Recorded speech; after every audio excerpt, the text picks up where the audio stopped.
It's more than hot. It's deathly. Oh.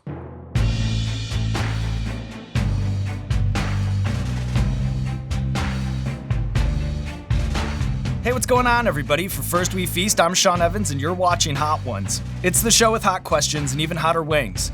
And today we welcome Priyanka Chopra Jonas to the show. From India to Hollywood, she's one of the world's most famous and successful actors/producers. Her latest film, The White Tiger, is currently streaming on Netflix. Ditto for We Can Be Heroes, and her memoir, Unfinished, is set to release on February 9th. Priyanka Chopra Jonas, welcome to the show. Thank you so much, Sean. So terrifying to be here again. Well, you know, Nick has done the show a time before, and then, of course, you've had a taste of what's to come during our appearance on The Tonight Show. What's going through your mind as you prepare for this 10-wing gauntlet here? You know, I'm usually a big fan of hot wings, and I'm a big fan of spice, but I've seen what happened on Nick's show, and I remember what happened on mine. So I'm actually terrified this time to be doing it again. Oh, crying on national TV, international.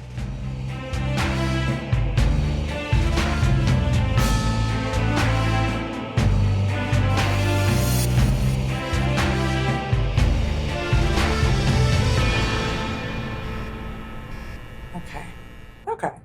This should be doable. Hopefully. Okay. It's got a little kick. But it's doable.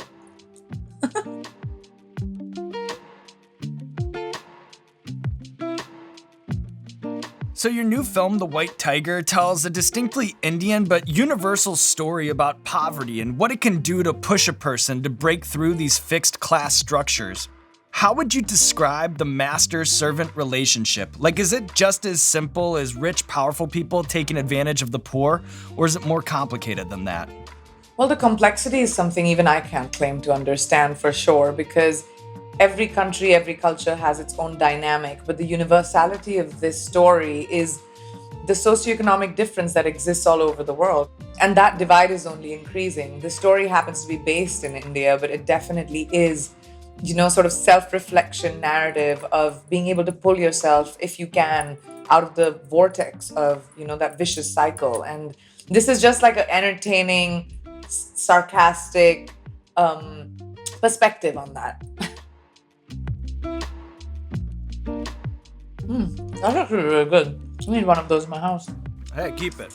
I kind of am. Yeah, you sent them to me all the way to Keep London, so thank you. We got you. So, besides being slapped in the face by a monkey when you were in boarding school, one of the parts of your memoir that I found most fascinating was your first trip to the United States, which I imagine, as a young girl who grew up in India, was a massive culture shock. What were your expectations of America before your first visit, and how did, of all places, Cedar Rapids, Iowa, stack up? My mom used to watch a lot of these shows, Bold and the Beautiful, Remington Steele. I'd seen Saved by the Bell. So to me, that was America. It was, coiffed hair, couture clothes, high school, bright and happy. And that was the culture shock for me. High school's, anyway, it's scary. But then when you're coming from another country, it's even more scary. You also spent some time in Indiana. How big a thrill was it for you to meet Larry Bird when the Kings played the Pacers in Mumbai? I was very excited about it. I had partnered with NBA and NBA India for that first game that happened in India. And then the fact that it was the Pacers playing was just so ironic. In fact, I think they were really excited about the fact that I went to high school in Indiana. It was such a what?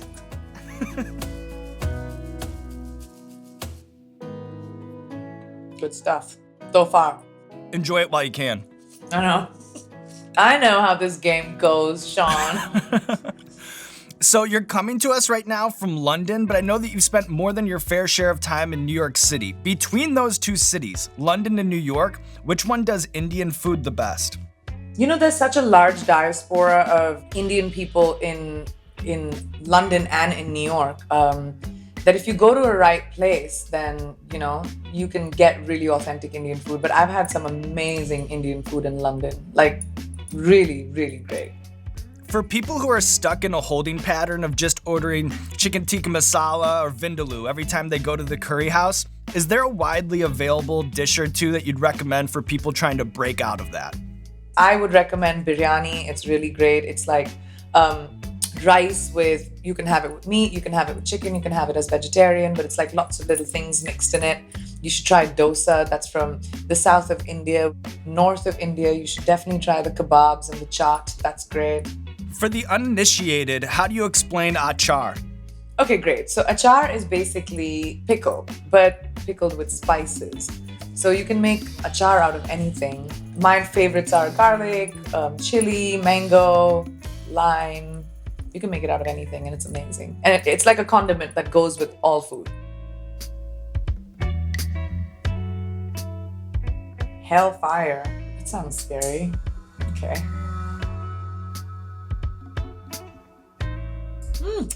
I felt that. Tip of my tongue. Mm-hmm. First little like kick. Yep. We're on that path now.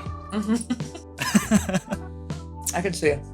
Love of the written word seems to be a theme throughout your life. You've written song lyrics, poetry, penned columns for the New York Times, and then of course you just finished your memoir, Unfinished. Have you gotten into collecting like first edition books or anything like that? You know, I've just about built my library, but yes, I do have a first edition of Les Mis that was just gifted to us this Christmas, and a first edition of Black Beauty, which was one of my favorite books as a child. What impact did the master of deduction, Sherlock Holmes himself, have on you as a literary influence? The cleverness about that writing really was his character, Watson's character, and their camaraderie together. Plus, you throw in the element of, him not being a people's person, and the thrill of a case every time. And it's just such a great idea, and the writing is always amazing. My nose is sweating, but besides that, we're all right.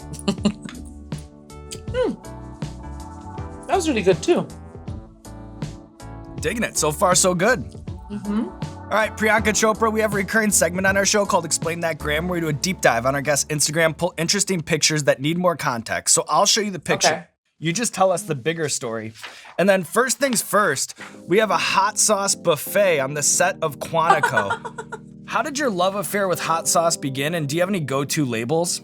Well, my love affair with hot sauce began when I started traveling abroad. Abroad means outside of India at that time. And Western food was just not spicy enough for me. My palate was used to having been raised in India, an explosion of flavors all day, from breakfast, lunch to dinner. Started with Tabasco. It was very basic because we used to always have it in my house. My dad loved Bloody Marys on Sunday. And then every country I go to, I find a new hot sauce or their favorite hot sauce. My hot sauce collection is great. Caterers, and that's what you saw. Catering on most of my sets know that. So they always provide and show off, actually, who's got the best hot sauces. It's really cool. How big of a hero were you to your mom to be able to introduce her to the Hoff? She was so excited. He gave her a t-shirt which says "Don't hassle the Hoff," and she still wears it. She's very proud of it. She was so excited and had quite the moment. I felt very proud. Ooh, ghost pepper. We're getting real now. Ghost pepper is fire. Mm-hmm. And it kicks you afterwards. It doesn't happen immediately. A lot of hot sauce novices, they come on this show, they take a bite, and they're like, I'm good. And then they don't know that it has that build. See, like now you're gonna start feeling it. Kicking in. It literally takes, especially with ghost pepper and a few others, it takes like a good 7 to 10 seconds, and then you'll suddenly feel your tongue on fire. It's crazy. It was really good, this sauce. And this show gets a little cumulative as you keep Right. going, So some people watching this may be surprised to learn that the Indian film industry is the largest movie market in the world, producing films at 2 to 3 times the rate of Hollywood. And then with these streaming services, a lot of these titles become widely available. For example, I watched Fashion last night on Netflix. Oh. Have you given any thought to how these streaming services are breaking the borders of content to create these global hits? And if so, what insight do you have on how that whole movement might impact filmmaking going forward? Oh my gosh, given it a thought, I could write a thesis on it. I've been thinking about it since it first started, and I think it's genius. The White Tiger, for example, would not have this kind of a budget or this kind of a scale 6 years ago. It's going to be in 160 countries. You can watch it everywhere. But with theatrical, that would have been limited, especially a movie with an all-Indian star cast, an Iranian director, shot in India, written by an Indian author, you know? It would have been called independent, but look at the widespread release it's got. So it's giving diversity and a chance. And I think it's the natural evolution of entertainment. There's an amazing comfort in being able to sit on your couch with your family, in your blanket, and watch the newest movie. I think that's going to create opportunity for filmmakers, for variety of ethnicities, for people from different countries to be a part of global entertainment, for global entertainment to actually look like global entertainment, which is, you know, people from all over the world and art from all over the world. And I think this is a great time.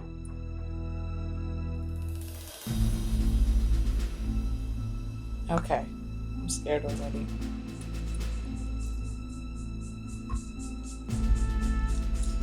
The honey helps, but At first. Yeah. Oh yeah. So How do there's you a do large this so often? Well, I don't know what I would do otherwise. That's the thing. I just ended up in this seat. The thing took off, and now I think I'm just tethered here. You know, like this is the cross that I bear. Oh my. Whew. All right. I wish you luck, my friend. Thank you, Priyanka. I appreciate it. So there's a large portion of the internet devoted to celebrating your red carpet sartorial stylings, an eclectic array of working with Indian designers as well as international labels like Ralph Lauren and Dior. It's been a massive year for athleisure during quarantine. Was that white dress with the hood that you wore to Armani 2017 an announcement of athleisure's arrival to the runway? I wish anyone could have predicted what was going to happen and how much we were going to take to athleisure. I certainly have. I mean, today I happen to be wearing a dress in your honor, but usually I'm always in my sweats. That just kicked in. Yep. Which fashion record are you most proud of? Wearing the world's largest trench coat at Met Gala, or having a wedding veil with a 75-foot trail that required a 25-person train? It was suggested to me by Andrea at the Ralph Lauren atelier that, you know, you should do a large train because it was such a large space that I had to walk. I was like, all right, if we're going to do a large one, it has to be the largest in the world, which is why it was so big, but it wasn't the largest in the world. The largest in the world was a woman with some 15 football fields long, just recently. So I gave up on that fight. What's the most ridiculous piece of clothing that you've ever purchased for your Instagram famous dog, Diana? Her first Montclair jacket was definitely an obnoxious purchase. All right, Priyanka, you ready to move on here to the 8th one? This is The Bomb Beyond Insanity, and fair warning, this is probably the worst of the bunch. It looks like it, especially the bottle. It looks like poison. Beyond Insanity. Shit. Okay. I know. I know. But if it's any consolation, you have done this before. You have eaten this sauce before. I think I may have put too much on it. Yeah, it looks like it. Oh, shit.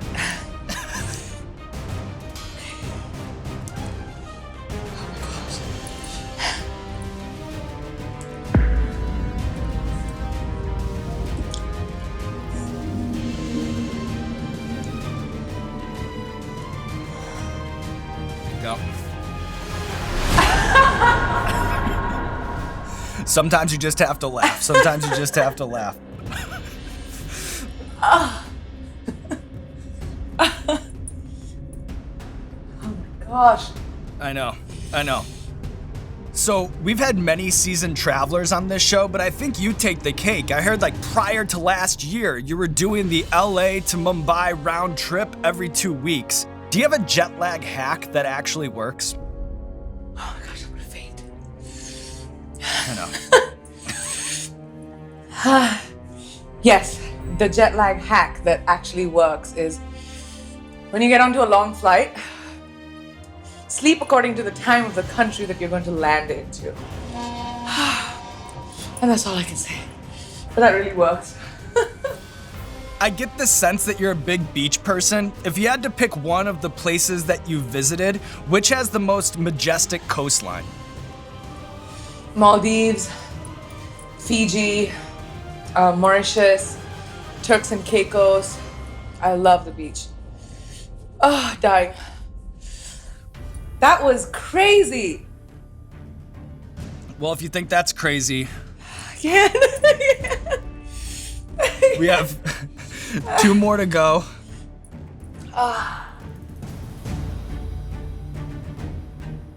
Okay, I'm Indian. I'm built for this. Can we turn on the air conditioning or open a window? Please. Yeah, there's that one. Dying. Okay, let's do it, Sean. Let's do it. Let's do it.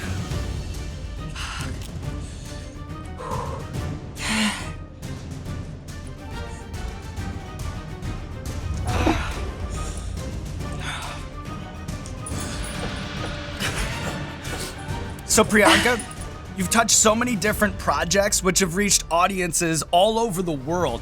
What's the project or the thing that secretly makes you happiest when fans mention it to you in the wild? Sorry, what was the question? This movie called Barfi I did makes me really happy when fans really like it because I didn't expect. But also I didn't win any of the awards that year, or I didn't get a lot of love from, I got love from the fans. So that was one of those, movies which really made me feel really happy about.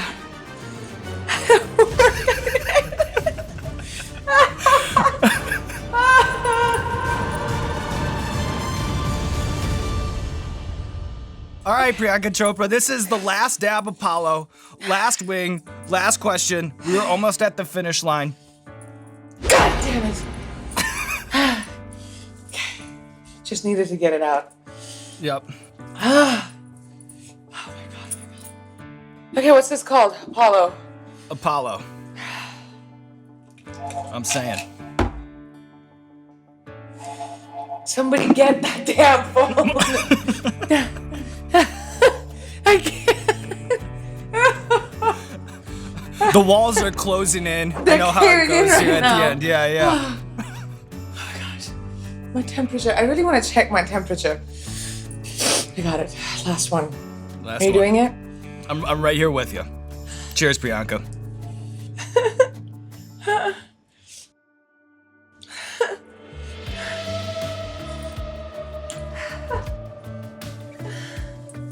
All right, Priyanka Chopra, here we are at the end of our second go-round with the Wings of Death, albeit this time on a slightly less successful talk show, but nonetheless, we're going out with a bang.